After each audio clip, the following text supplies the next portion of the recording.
forensic scientist Dr. Henry Lee is once again defending his work. Now, last month, the state Supreme Court ruled testimony he gave was incorrect, leading to two men to get new trials in a 1985 murder.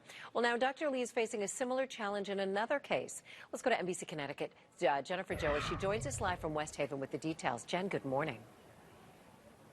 Hey, good morning, Carrie Lee. And that most recent case was actually a 1985 murder of a man named George Tyler. He was murdered in his Darien home, and Wendell Hassan was convicted for that murder and has been in prison since 1986.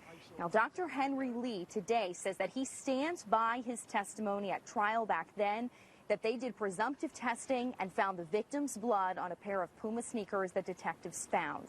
But according to the Hartford Courant, when those sneakers were retested in July of 2014, the state police forensic lab found the stains were not blood. And the Courant reports that the lab also tested new techniques to test the stains for DNA. The test revealed that there was no DNA from either victim on the sneakers. Now, Dr. Lee said in regards to this case and the others that just because there was no blood found most recently doesn't mean that there was not blood there 30 years ago. The blood sample may have deteriorated over time, but he stands by his findings and testimony. I feel sorry for all those victims' family.